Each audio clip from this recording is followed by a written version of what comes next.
Okay, I'm not sure why it's not going live, so I'm troubleshooting this. Okay. Hi, Johnny Expert. Too late to say Happy New Year. Well, I guess not. Welcome to the first City Transform session of the year. Travel, tourism, transform. As always, what we do and promise you is basic. We're going to share with you marketing strategies that would constantly transform your travel and tourism business. And what we're talking about today is something I'm very, very much excited about. Over the last 3 weeks, we've been seeing big brands, big websites getting it, and there's no other person that could spill the tea here and bring clarity on this other than Georgia Tan. So, welcome with me, Georgia Tan. She's the co founder of Switch Key Digital. Hi, Georgia. Hey, it's great to be on the show today. Yeah, very excited to share some travel marketing tips on how to create content that's going to rank and convert and survive through the algo updates this year. Right. So, please tell us a little bit about yourself.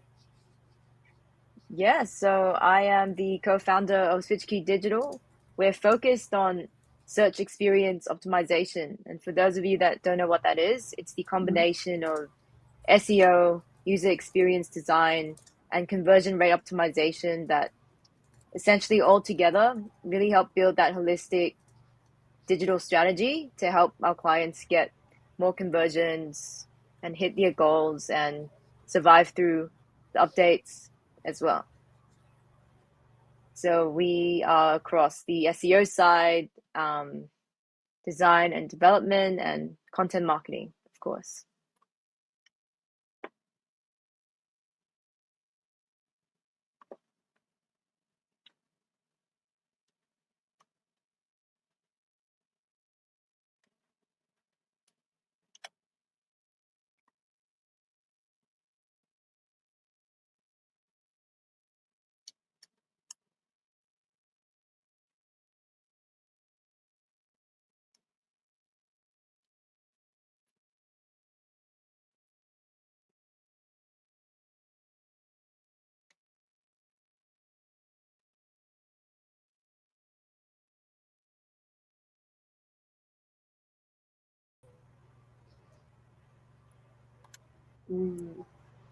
Right. Hi, Georgia. I think I missed you for a while there, but I'm here.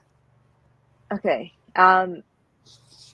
Yeah, so all good. I went through a quick intro and think that's where I lost you. But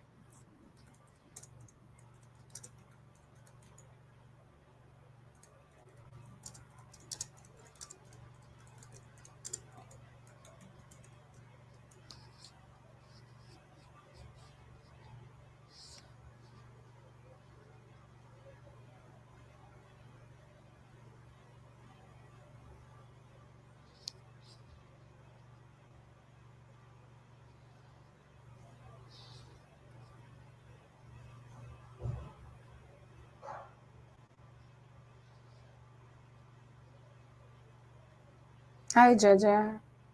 I mean, I'm here, but I can't hear you. yes. Okay. Yep, I can hear you. Right.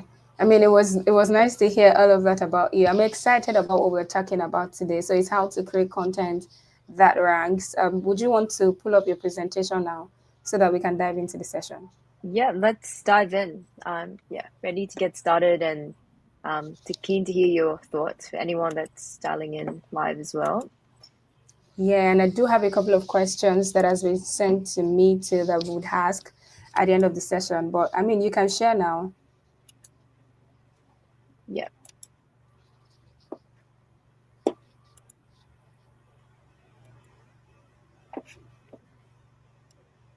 Okay, awesome. So yeah, we'll be talking about, how you guys can create content that ranks and converts in 2025. And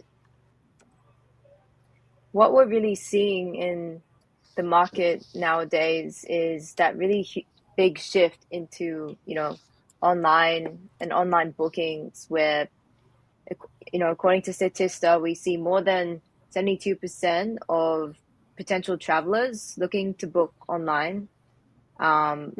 Whereas, physical travel agencies more around 12%. And yeah, we can see that both through the planning, the discovery and booking stage, where by 2027, 74% of global travel and tourism revenue will be coming from those online channels. So yeah, we can see how important it is to invest into that now. And essentially here, you can imagine that your ideal traveler is someone searching for their dream vacation, and imagine your website is like the travel agency, and showcases a wide range of destinations and travel packages, just like someone might walk in and pick up a travel brochure with different sections. So you can really think of your website here as that destination to showcase the unique experiences and value of the content, the travel offerings, where you can really entice people with both the captivating like photos, videos, and deals. So what we can see here is an example of a big travel organization, Klook, where, imagine you're walking through that travel agency door for the first time and you're seeing Klook on the search results. You also see that they have a large presence in Google My Business in local search. That's also important. And then you actually jump to the website for the first time. So this is really the crucial moment that it's really important to optimize for in search as well as physically. So what we really see is, not just the physical, but online, thinking about as you get to the website, how can you actually optimize your landing pages and provide that helpful content, just as you would do if you were in person providing brochures and your in-person agent expertise as well. So how do we do this? In terms of online, you're looking at SEO, you might be looking at ads, and then as you get to the website, we're thinking about the user experience digitally of the website. So essentially, yeah, we're talking about SEO, how you can first get to the top of the search results and then actually get people engaged to visit your website for the first time and then eventually convert. So why does SEO really matter, like in travel, in today's digital world? So like we said in that analogy, you see that SEO is providing those key elements to attract shoppers or travelers to your website. So having that prominent location, would be like ranking top of the SERPs, and having your eye-catching storefront displays would mean that, we need to focus on optimized content and backlinks, and also having that strong online presence through third-party platforms like, for example, travel directories, and from UGC reviews as well. And what we can see here is that the travel industry, as we said, can't rely on traditional marketing, and we're turning to these online resources because 81% of consumers will be researching all their decisions online before making a decision. And here we can see that, interestingly, in a case study, like over a 2-year period across all the channels, we consistently see the quality of SEO leads being one of the top 3 after like referrals or executive events in terms of conversion, and also having that high return on investment over a longer period. So you can see that 748% for SEO, definitely being the highest across the channels. But the key thing is that SEO does take more time to get the investment, so it's definitely a long-term play. So I would encourage everyone to start early, and begin building it consistently. So for the travel industry, let's look a bit deeper. We can see that, with how competitive the travel industry is at the moment, super important to build strategic partnerships. So imagine you're a tour operator specializing in sustainable adventure travel in Costa Rica, and you want to show up for keywords like ecotourism, Costa Rica, or sustainable travel partnerships. Doing this will help you become a leader in your niche, and make it easier for like travel agencies, even airlines or other tour operators, when they look for specialized partners, to discover your expertise when they're researching these different sustainable or adventure travel options. So we really see here that it's important to think really clearly about the relevancy of your targeting, and we'll dig deeper into that in a later section. So we can see here that both travel agents and tour operators, they really rely on that high quality info to form partnerships. And with SEO, like, you'll be able to optimize your content, whether it's, say, for areas like your tour itineraries or packages, to be transparent about commission structures and agent support, to explain in detail like niche or specialized travel offerings, as well as customer testimonials and case studies and like other research or promotional material. So these are all examples of high quality SEO optimized content that you can use to position your business as a trusted and valuable partner like in the travel industry. And like I said, we see over time that long-term incremental lifetime value for SEO, where, like, unlike paid advertising, we're building that sustainable online presence to attract your travel partners consistently over time and deliver that return on investment. Yeah, so essentially, because the travel market, needs these strong partnerships, SEO can really help you gain that competitive edge by ensuring your business is visible to potential partners searching for those niche offerings over time. And here's one example of an SEO campaign, a successful one, when in the first year we don't see as much revenue generated, but by that 3-year mark, there's a lot of potential. So, how do we do that? Like, there's so many things we can be doing with our digital strategy. I always come back to the 80-20 rule, which is really, really important and helps people to, for content creators to feel less overwhelmed. So this 80-20 rule, or also known as the Pareto principle, right? It's essentially about how can you focus on the high impact work, which is the 20%, which is going to actually lead to 80% of the value produced on your traffic, your rankings, and your business bottom line. So today, we're going to be talking through a few key points about this 80-20 rule for your content strategy roadmap. SEO, as you guys know, there's so much to it. There are many ranking factors. You've got on-page content, you've got off-page, you've got technical, and within that, so many different factors to consider.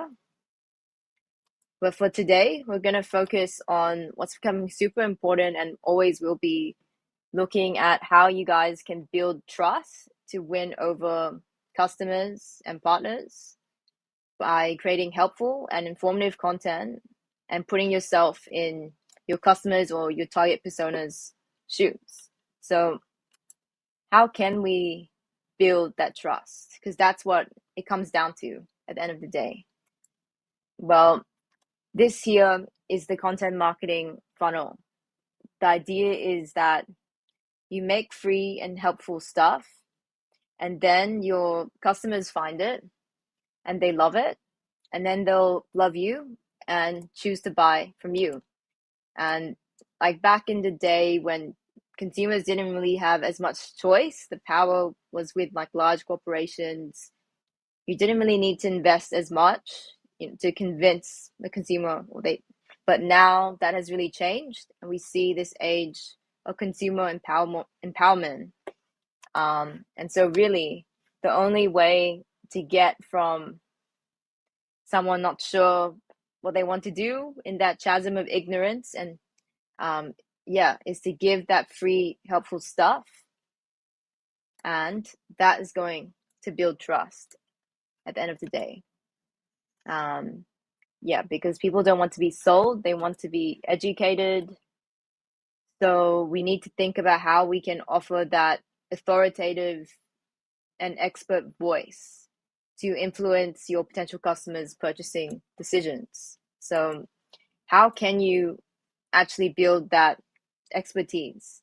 We'll go through some key tips here, and you've got some takeaways that you guys can practice in your own time afterwards. So essentially, we'll be talking about how you can become the brains of your industry and not blend into the search results or SERP background here. So, what exactly makes content exceptional? Some key strategies here would be thinking about how you can offer fresh perspectives, insights, and relatable stories in your content efforts, considering how you can share your firsthand experiences and lessons. Another great way to establish your expertise would be to feature industry experts or find a way to showcase your own knowledge by analyzing industry data and statistics to support what you're saying. Another great tip is to always include like an author bio, which can highlight those credentials and experience as the subject matter expert. And always think about how you can incorporate proprietary data and original analysis and utilize custom visuals where you can for images, graphics, videos, instead of stock assets. This will immediately make your content stand out a lot more, and make sure that you capture your reader's attention immediately with that expertise above the fold. Okay, so you've got all these ideas, and it can still be a little overwhelming about where to start. So another concept that I find really helpful here is thinking about how traditionally SEO is quite driven by what we call topic pillar clusters, but now we see content disaggregating and us focusing on funnel driven topics for users across different stages of the search journey. So here's an example. What does this really mean in action? So for example, say you have your pillar topic that's rapid weight loss. Traditionally, you'd write an SEO article where you say, what is it? How do you do it? Why do it? And what are the best methods? In the funnel driven topics, I want you to take that a step further. So instead of just how, think about the second person. So you'd be thinking about what to know before you try rapid weight loss, or how I did try it. Can anyone do it? Or should you do it? And that immediately creates so much more originality and expertise in what you're saying. And this can also be implemented on a page level, like for a specific article, where traditionally you might have the how-to, what is rapid weight loss, and then 5 techniques. Whereas with the funnel-driven approach, you can say, this was my journey to doing this. These were my biggest mistakes. These are strategies that actually worked for me. And these are how I built sustainable habits. And we've seen how using that funnel-driven framework that can immediately help to create an engaging and user-friendly strategy. But how do you come up with these targeted topics in the first place? Like brainstorming all these stages and questions can be quite difficult. So here I have actually refined a ChatGPT prompt that can really help you streamline that process to brainstorming these topics. So essentially, what you have to do here is, and this may be a bit technical for people who haven't really done SEO or keyword research in depth, but essentially, say you have a broad topic like weight loss.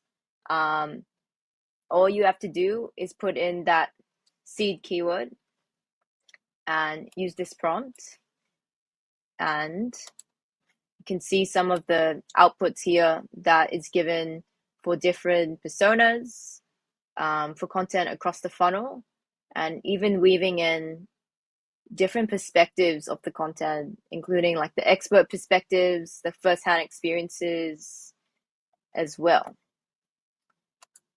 But yeah, don't worry, you don't have to remember that. We've got the epic one-click prompt here, which you can see for the weight loss example. So you can see that this prompt is quite detailed and specifies the different formats, the stages, even common challenges and demographics for the different users you're targeting. And I've also mentioned about trying to balance between when you're talking about your own first-hand experiences in the content and expert perspectives too.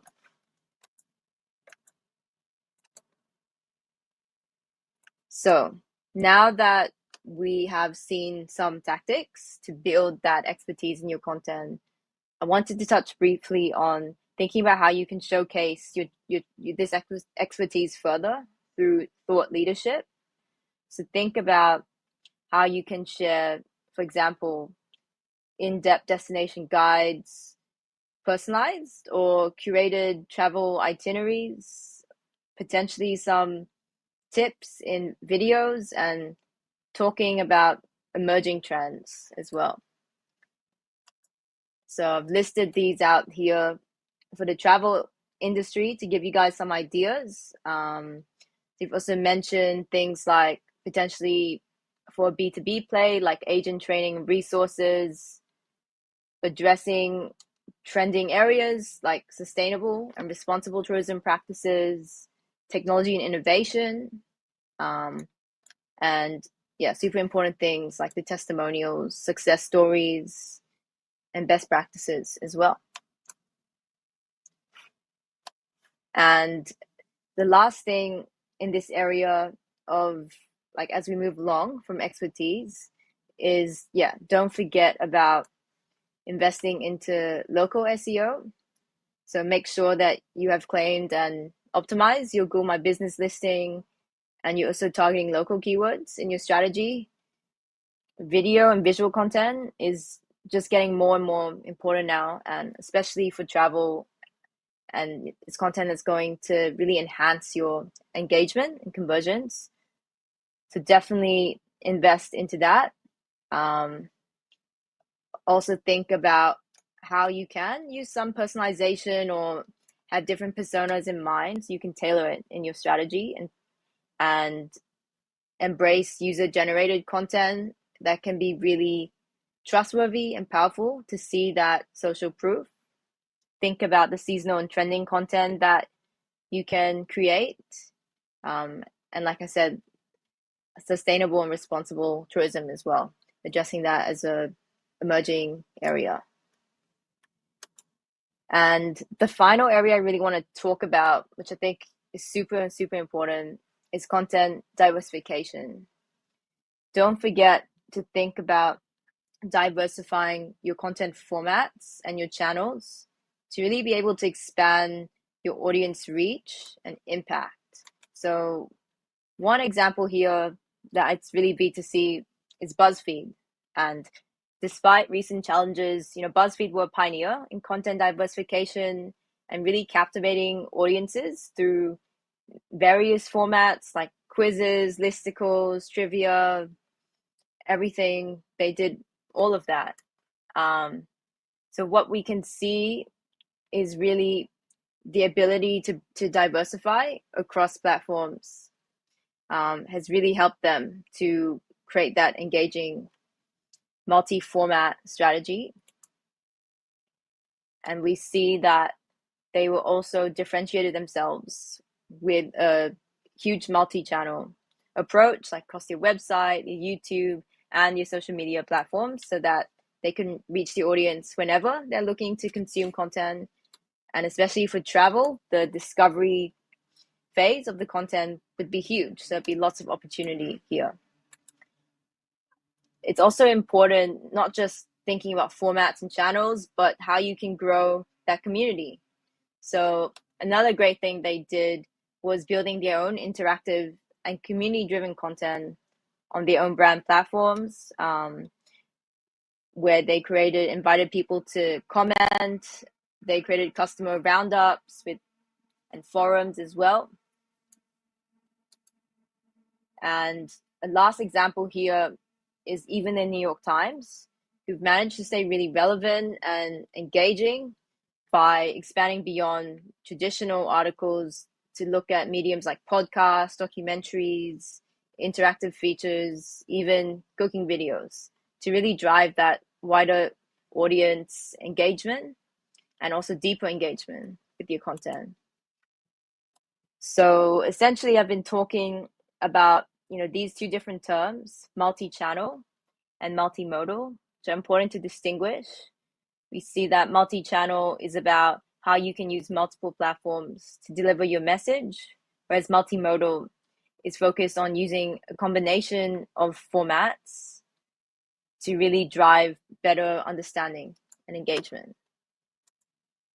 And also really important in 2025, we see that the search results now, there's so many non-article results. So thinking about how you could rank from your YouTube, from images, from third-party publications is really important too.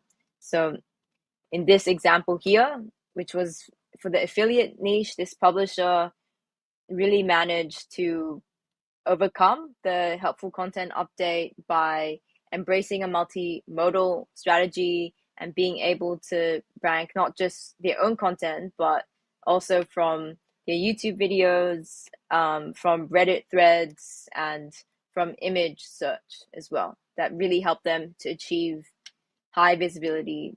Even though they might not get the number one spot, they can get many spots for the same keyword, which is still super valuable. So example here where they had really high quality thumbnails for their products, unique ones that they shot themselves that really helped them. And this is just another example to take you through, what does a multi-channel, multimodal journey look like? So say you're preparing for your first marathon, you're going to be looking at information from different platforms across Google, maybe looking at a newsletter through email that you signed up for, and across influencers you might have followed. So you're looking and researching, discovering information across different platforms. And then even within, say, Google especially, you might be looking at a text-based training plan to get started, might watch some videos, might click through some images that pop up in Google Images, or even calculate your own like VO2 with an interactive calculator. So you're really learning through various formats here. So essentially, think about both multi-channel and how you can incorporate multimodal, your text, your video, your images, and also interactive features. So to wrap up, in terms of really looking at how we can really create content that's going to rank and convert, my recommendation, number one, is to think about how can you actually build helpful content that builds trust and connection with your audience in a way that, say, if it was just purely AI generated, it might not. And also, how can you make your content unique and showcase your expertise in your field? And also, definitely think about diversifying your content formats and channels for better reach to your customers and better engagement. And then finally, yeah, super important to still consider other areas which we didn't get the chance to talk about, but mobile optimization, local SEO, which we touched on briefly, and your overall holistic marketing strategy. So I hope you've taken away a few areas, and now on to you, and happy content creating, and keen to hear how you go Wow. after this. Yeah, wow, that was an amazing session. Interesting one, actually, because I was literally just taking notes all through. And then I have a couple of things that, I wanted to add to everything that you said. You are so right on omnichannel marketing. I think that's one of the things I've been doing for other people. Like, so when people search for you, they find it the same across all social platforms, with the same as your website and every other place where they have to experience you. And so one of the things I'm consciously doing is that we're creating content on one platform, but we're distributing across every other platforms too. And I think that is really great. I mean, so now one of the things I also learned today is the 80-20 rule of SEO. So thank you so much for sharing that. You also touched on like topic clusters, and I think that's a very important discourse for this industry that we're in, because half the time, travel agents and tour operators, they just create content based on their destination or based on the things that they think people need to know, travelers need to know. They do not look at it from the aspect of top of the funnel, bottom of the funnel, and middle of the funnel. And I'm so happy that you spoke to that. So I have some questions here. I mean, can I go ahead with the ask? Yeah, no, I'm very glad to hear. It was super helpful, and yeah, keen to hear the questions. Yeah. So the first one here is this tour operator is from Bali. They said, what keywords can they target as a tour operator in Bali? I mean, the first question I would have, what like you said, the Mm, destinations, more granular areas, and what attractions or types of activities, and really making sure that you target all of the keywords in the mm. specific niche. Right, fantastic. Yeah, so I mean, you've heard Georgia, so take advantage of local keywords. I mean, which is your area, the specific keywords in your niche. We would imagine that if somebody were to be coming to Bali, and Bali has like lots of beaches, so they'll be looking for things like best beach in Bali, things around that area, and ensure that you're writing your content using long tail keywords, because my idea is always that every seed keyword that you think you want to rank for is already ranked for. But I mean, what do you think about that though? I totally agree about everything getting more long tail. Mm, Um, I think the great thing about that is I'd say focus, like really know your audience and speak to them. So it doesn't really matter what the SEO tools might say, and sometimes that mm, data, the third party data, is wrong anyway. mm, So like in the case of tour operators, I mm, would ask, like, who do you see are your main, like, two or three target personas? What's their profile? Like, what are their interests? mm, Because everyone will be wanting something different from the travel and visiting Bali. So break it mm, down a little bit more into your mm, personas, and then you'll mm, be able to have, say, even three different messages or mm, areas that you could be creating your content for. mm, mm, mm. And I mean, that's really the best way to approach it. Another question I have here is, what's the best advice? Okay, so this person, it seems as if they are aware of content keyword stuffing. So they're asking, what's the best advice on how to incorporate SEO into their current content without keyword stuff? Yeah, so I would definitely encourage natural content writing over something that's very, very obvious keyword stuffing. So I'd say if you start your content writing thinking about like what your customer is looking for, and all the potential questions or objections they might have as they're going through Mm, a piece. mm, Focusing on that is more mm. important than like looking at a on-page SEO tool and trying to hit all the keywords. So I would actually Right. say don't look at the tool until you fleshed out like your full content piece, Mm, and you can take inspiration from what competitors are doing, but it might not necessarily be good. Like they might all just be like copying each other because like a lot of SEO tools are based on commonalities of terms. mm, So then you're not going to add anything original to your piece. So I'd mm, actually say focus on your own point of view first. mm. I'm with you. There's this other question, and that happens to be like the last question. I think that they're in Kenya, and so they are saying, are there trends that they can capitalize on? So, I mean, for every part of the world, there's the high season, there's the low season. The high season is where there are lots of tourists coming into town, and that means more business for tour operators and travel agents. The low season is just where they have to like take a step back to build their business because there's no much activity. Tourists are not coming in as such, and so for some of these regions, they have seasonal things that happen when it's high season and when it's low season. So this person is asking if it's okay for them to capitalize on seasons like that to create content. Of course, yeah, I think seasonality is huge, and especially if the industry they're in is seasonal, then I'd say like when it is that peak season, you want to be Mm, on top of all the trends, make sure mm, you're always on. And when it's not, then you can focus on building, for example, more evergreen mm, content and prepare for that. mm. Thank you so much, Georgia. Any final words for us before we round up today's session? Well, thanks so much for having me. If you want to reach me, definitely add me on LinkedIn, be Georgia Hmm. Tan, and keen to hear how you go with your content strategy. Okay. I mean, there's someone just joined, and I'm wondering if they have questions. I've tried to mute their mic, but they keep on muting. Hi, Derek. Just to be sure, do you have questions? Hi, Derek. Do you have questions? Well, I don't think so. Okay.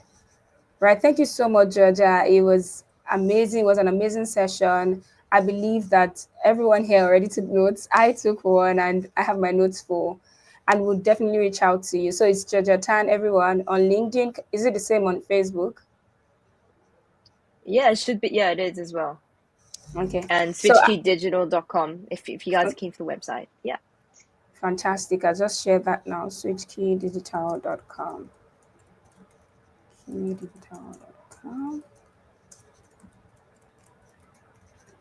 I know that the journey experts will reach out to you if they have further questions.